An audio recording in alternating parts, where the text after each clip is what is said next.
Hello，大家好。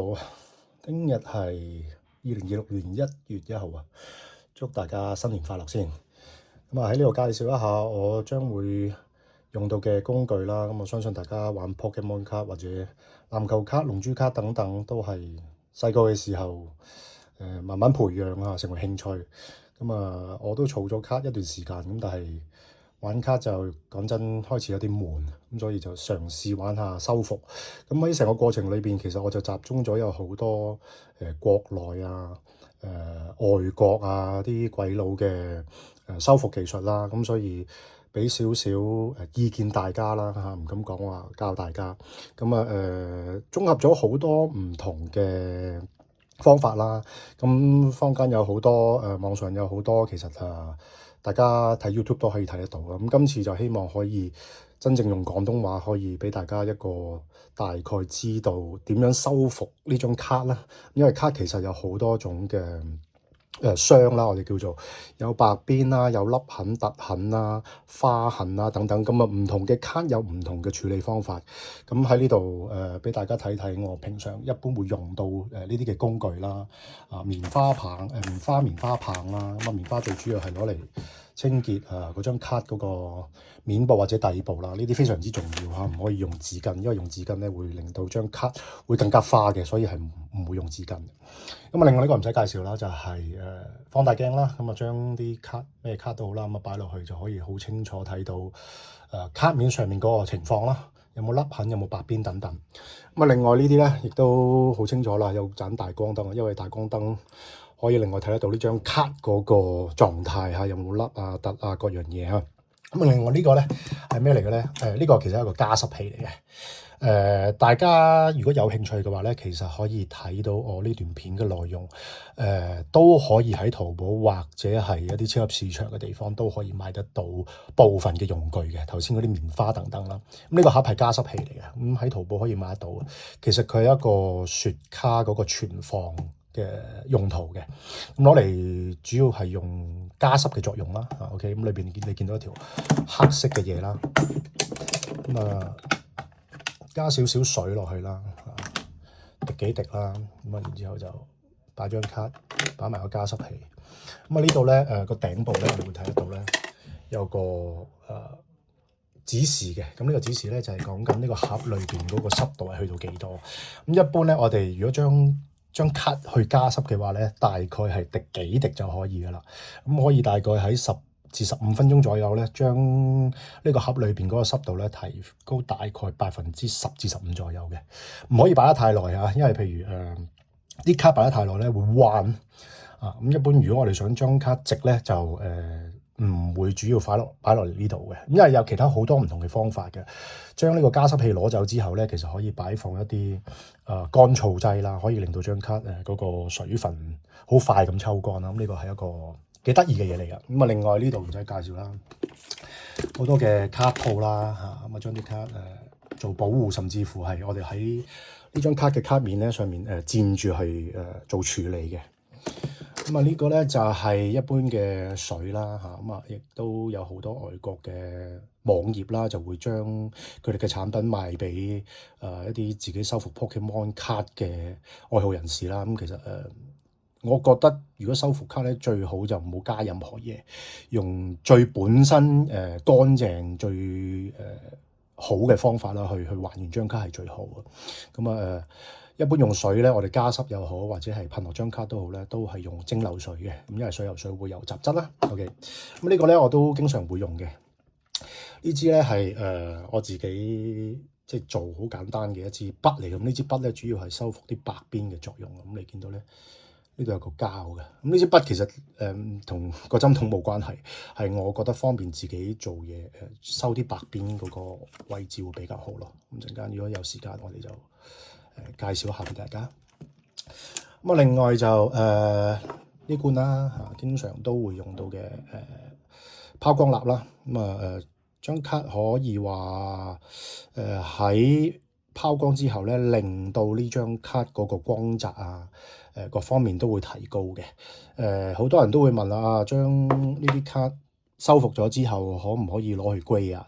我唔能夠100%講一定能夠歸到，咁但係我亦都係綜合咗好多外國唔同嘅方法啦嚇，咁而做拋光之後，你係擦乾淨張卡咧，係可以過到grade 卡鑑證呢個程序嘅。咁啊好多卡我相信大家都會去攞去 PSA 啊或者 BGS 啊 CGC 等等啦嚇，咁呢啲唔介紹太多啦。咁啊另外咧仲有其他啲工具啦。大燈啦嚇，經常都會用到啦。呢盞燈唔夠用，可能我會用多盞啦。咁啊呢啲就係我自己特別嘅架撐啦，係攞嚟修復龍珠卡用嘅。咁呢個咧係叫做 thermal pan 啊，我哋簡稱叫做加熱器啦嚇。咁啊淘寶有得賣嘅。咁啊將啲卡上面嘅接痕慢慢加熱之後咧，可以慢慢復原嘅。咁如果有機會咧可以慢慢介紹做啲片俾大家啦嚇。OK。咁啊呢一罐咧就頭先介紹咗啦。我想再講多少少嘅就係其實呢啲蠟咧如果積聚咗喺卡嘅面咧，佢會成為一嚿嚿好肉酸嘅嘢嘅。咁如果要處理走佢咧你係需要再用翻啲蠟補翻上去，再抹走嘅，唔可以夾硬擦走嘅嚇。如果你對於呢啲拋光蠟有啲咩需要知道嘅，你可以 PM 我啊。OK， 咁啊跟住咧就當然仲有呢啲經常會用到嘅就係將一張卡處理完之後咧，咁我哋就會擺喺呢兩塊黑色嘅海綿度啦。OK， 然之後咧夾住佢之後咧。就一般大概我哋會擺放12個鐘頭啦，或者24個鐘頭啦，視乎濕度而定啦。因為張卡可能本身係彎咗啦，或者係唔同嘅情況，咁我哋需要將張卡咧還原比較直嘅。咁因為攞去 PSA 又好，或者係其他鑑證公司都好啦。其實如果張卡冇傷嘅話咧，當然係可以提高嗰個分數啦。咁但係如果能夠可以將張卡係可以自然復原到比較直嘅咧，我相信提供分數係會有幫助咯。OK， 咁啊呢啲夾咧就係將張卡處理完之後咧，咁我哋就東南西北咁樣嘅方法去夾住佢啦嚇，1、2、3、4咁樣。咁啊仲有就係呢啲處理緊嘅某啲嘅卡啦嚇，咁你會見到都係一路夾住啦。咁要等一段時間嘅。咁喺成個過程裏邊咧其實係幾漫長嘅，因為一次嘅修復並唔係能夠將整張卡可以修復完。咁先戴個頭盔先，因為修復呢個工作咧並唔係話將一張卡可以完全還原到嘅，係冇可能嘅。等同於一個花樽打爛咗之後咧，你黐翻埋係唔可能100% 全新嘅。咁所以某情況之下，有啲卡只能夠修復到某部分嘅程度，可能70-80% 啊，甚至乎90% 啊等等。咁你視乎張卡嗰個問題係去到邊度啦嚇。咁可以試下頭先講我哋用呢個工具啦嚇。咁呢個係修復白邊嘅啦，咁可以我哋整一整啲白邊啦嚇。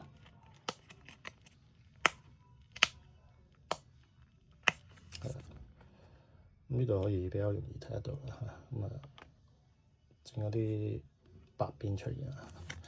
咁呢支筆咧，其實就好簡單嘅啫嚇。咁喺修復嘅過程裏邊咧，每一個步驟其實都係好重要，要好有耐心，因為並唔係想像中咁簡單咯。咁雖然我玩開呢個修復卡唔係好耐，大概1年左右啦。咁經過好多種每次嘅失敗先至可以得出而家呢個嘅結果啦。因為真係有好多唔同嘅方法，就算張卡，譬如我哋細個嚇張卡覺得彎咗，咁其實有一啲好簡單嘅方法啦，攞一堆卡或者係攞本書咁樣夾住佢嚇，咁你可能會夾佢幾日啊，或者係1-2個月啦。咁當然張卡係可以會回復某程度嘅嗰個值嘅，咁但係有其他唔同嘅方法嘅。咁我哋先講講呢個白邊嘅問題啦，好嘛 ？OK， 咁好明顯睇得到側邊呢度。咁呢支筆咧其實好簡單嘅啫嚇。咁佢嘅作用咧就係將呢啲白邊咧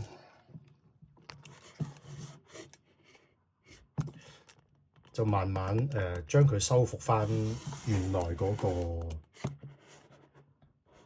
個狀態嘅。咁我哋一般咧其實唔會掂到張卡嘅，因為掂到張卡你隻手會有油啊，或者係水分啊等等，會造成張卡二次嘅傷害。咁所以咧，我哋正常會戴手套，只不過我懶嘅嚇。咁大家可以睇睇呢個方法啦。我哋一般都會係輕輕撳住張卡啦，咁然之後咧就揾啲卡套擺喺上面。咁呢個收白邊咧，其實一啲都唔難嘅。咁只要你知道大概嗰個位置啦嚇，我哋就進行一個基本嘅復原嗰個白邊嘅方法啦。咁你可以慢慢睇啦嚇，慢慢睇啦。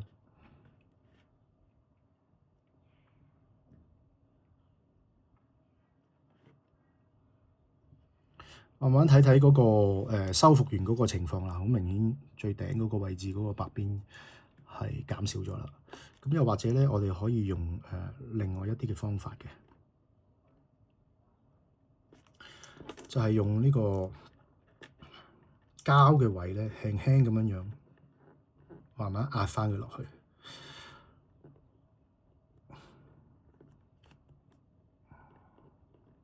輕輕。因為一大力咧，就算有卡套都好啦，我哋會將張卡咧會壓凹咗，好明顯啦。張卡有少少凹痕啊。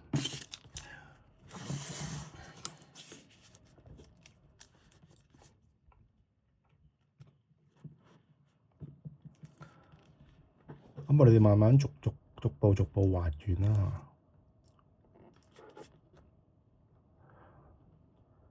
修復卡整個過程咧，係好長時間嘅，並唔係一次兩次就可以將張卡修復得你想要嘅狀態嘅。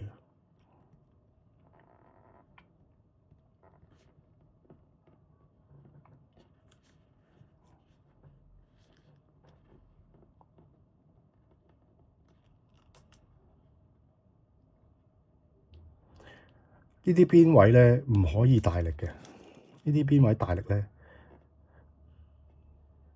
會反轉壓翻落去，所以白邊咧其實要自我修復係好容易嘅。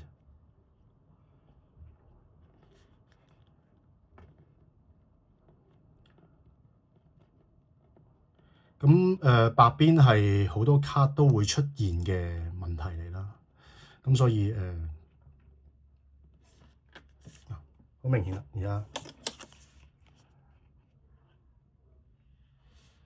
張卡嗰個白邊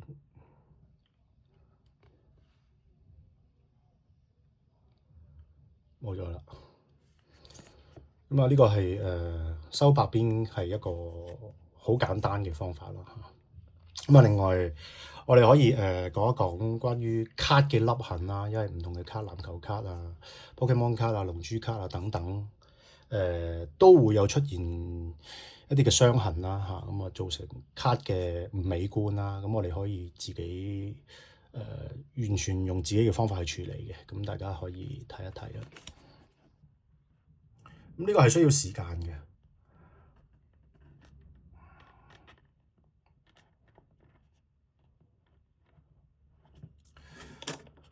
大家見到啦，呢個都幾深下，尤其是中間嗰條痕啊。咁修復完之後咧，我相信要2-3日嘅時間先至可以俾到效果大家睇。咁唔能夠完全100% 可以修復到嘅。咁我睇過其他好多關於修復嘅 YouTube 嘅片啦嚇，咁唔能夠講佢哋完全唔得。咁我亦都要見過一啲關於做白邊啊、凹痕啊係完全100% 修復。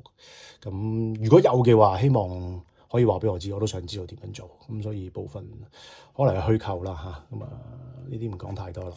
咁卡咧我哋點樣可以將個凹痕咧去修復咧？咁我哋可以咁樣嘅。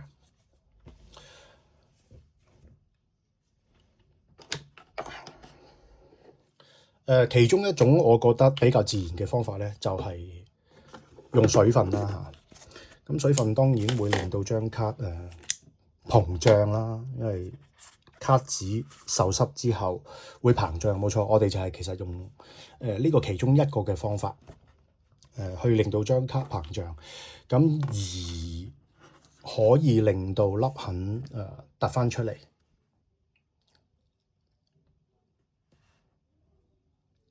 好明顯啦呢度。咁其中一個方法咧可以咁樣嘅，咁用呢個 tube 呢個管啦嚇。呢度有條痕啦，呢度有條痕，3條痕嘅呢度啊。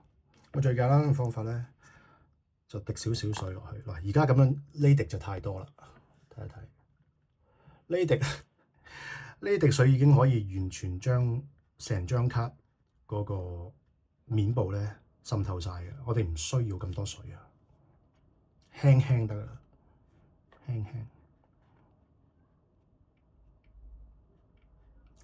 喺嗰個粒痕嘅位置，我哋輕輕掂少少水，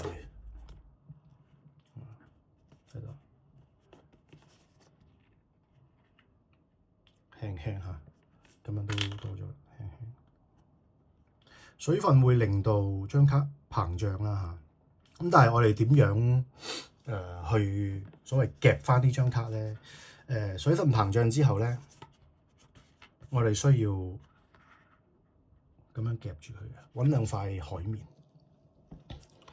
膨脹會唔會令到張卡完全膨脹？冇錯，水分多係絕對會嘅，所以千祈唔好擺潮濕嘅地方。點解啲卡會彎晒咧？就係因為潮濕。咁呢張卡我哋好簡單嘅處理方法就係用水令到張卡膨脹，令到嗰個粒痕而慢慢咁消失嘅。咁所以點解頭先就係話做一次嘅修復並唔係話可以完全將張卡回復正常，係需要3、4、5、6、7次或者2個禮拜嘅。咁所以卡嘅修復就要視乎呢張卡嗰個受傷程度而定啦嚇。咁呢個結果我諗需要多幾日先至俾大家睇到啦。咁我哋就將其中呢張卡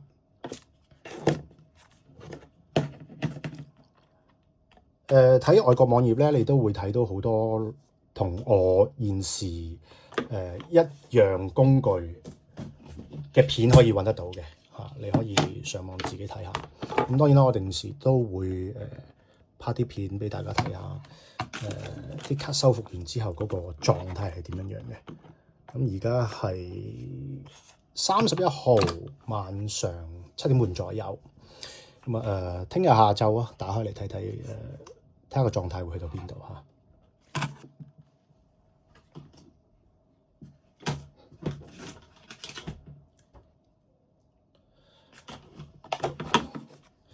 又舉個例，譬如呢一張啦，已經係喺早幾日開始進行修復嗰個程序嘅。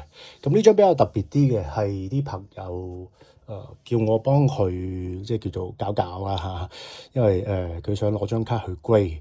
呢張就唔係 Pokemon 卡，因為 Pokemon 卡有好多唔同嘅代數啦，而佢哋卡紙嘅物料亦都唔一樣嘅。咁運動卡啊、籃球卡啊、包括龍珠都好啦。我個人認為龍珠嘅卡紙修復咧係最困難嘅。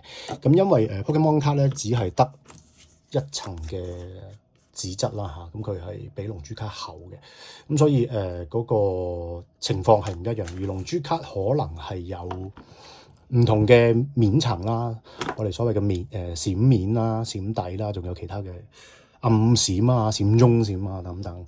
咁其實都可以進行一啲簡單嘅修復啦，譬如頭先講嗰啲白邊啦。咁呢張卡咧嗰個問題係乜嘢咧？我哋打開睇下。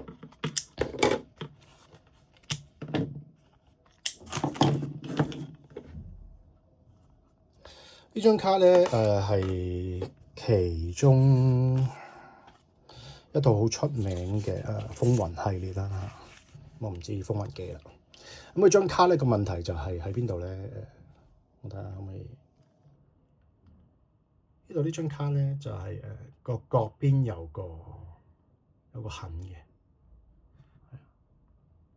咁正在修復當中啦嚇。咁龍珠卡個問題其實就十分之困難嘅，我覺得處理嗰個方法亦都同 Pokemon 有少許唔同嘅。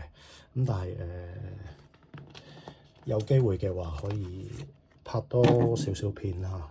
龍珠卡係我覺得係最複雜，因為卡紙嘅問題啊，同埋卡嗰個本身已經係比較歷史悠久，有啲係20年啊、30年啊或者以上，咁所以佢嗰啲卡紙同而家 Pokemon 卡係有好大嘅分別。咁而呢一支筆就係咩嚟嘅咧？加熱用嘅呢支筆啊，好平嘅，喺淘寶可以買到嘅，嗰啲叫加熱筆。冇記錯應該係大概20零蚊、30蚊咁上下啦嚇。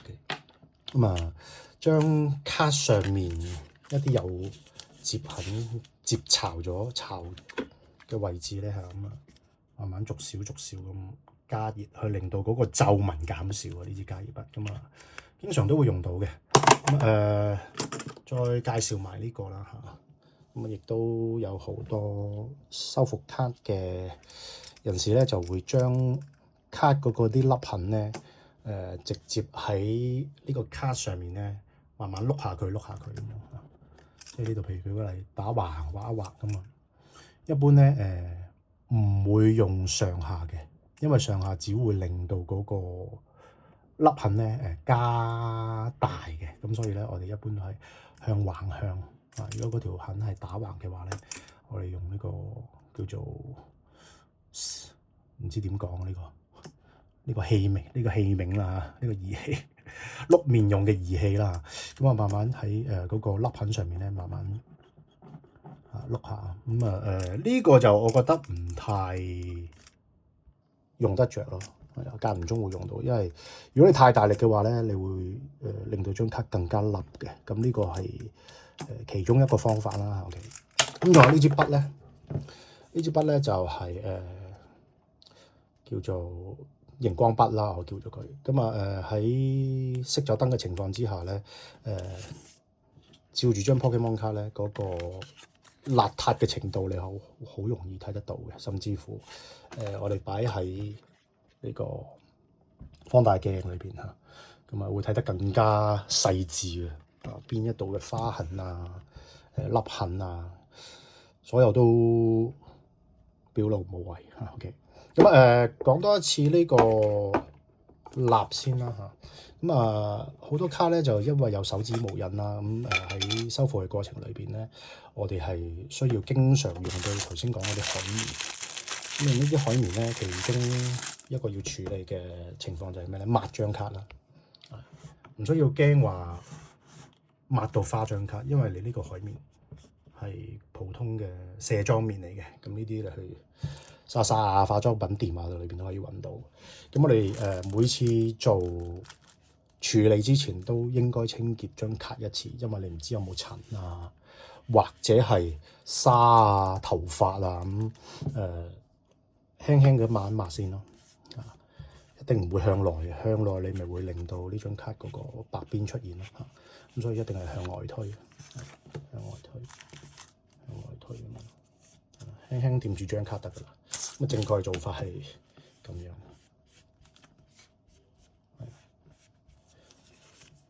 咁樣去抹張卡。抹完張卡之後咧，我哋先真正去處理呢張卡咧。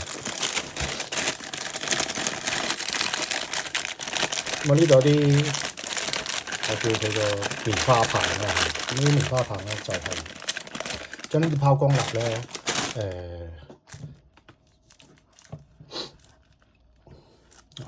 你見呢啲拋光蠟咧，其實有啲凝固嘅狀態嘅。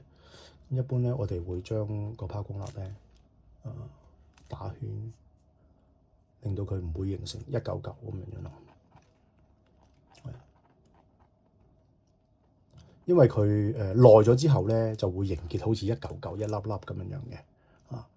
呢啲蠟咧唔介意一路撩佢啦，唔會有咩問題出現嘅。反而你唔撩佢咧，佢會越嚟越硬嘅。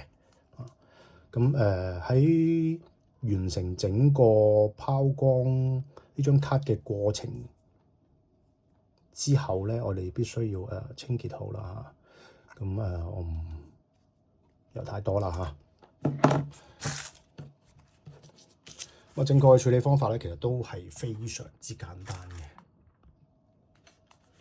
咁我哋就將棉花棒同嗰啲拋光蠟咧，就慢慢印上去呢張卡嘅位置啦嚇。係咪所有卡都可以用呢啲拋光蠟？並唔係㗎嚇。譬如龍珠背面嗰啲紙質咧，係唔能夠接觸呢啲拋光蠟嘅。卡面嗰個因為卡面咧唔同嘅卡咧有唔同嘅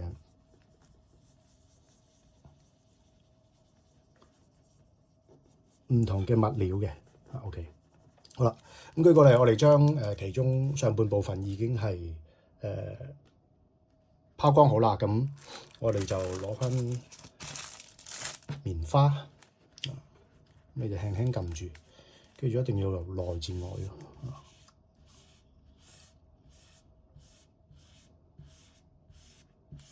咁樣，但係盡可能唔好掂到呢啲邊位啦，因為始終佢係液體啦嚇。雖然佢唔會即刻膨脹，但係如果出現刮到啊，或者係有啲小問題，即刻抹一抹佢嚇，因為始終佢都係屬於係 liquid 嘅嘢嚟嘅嚇。咁完成咗一邊之後咧，咁同樣都係啦嚇。咁你可以加返少少拋光蠟啦。一般都係用打圈嘅方法啦，咁可以令到張卡嗰個光澤可以翻到出嚟嘅。並唔係所有卡都可以咁樣做啊，記住。好啦，一路咁打圈啊。好啦，完成之後咧，就要抹輕輕。如果你覺得第一次做拋光咧唔能夠令到張卡好好咁回復咧，你可以進行第二同第三次嘅拋光。你可以睇得到呢張卡零立立啦，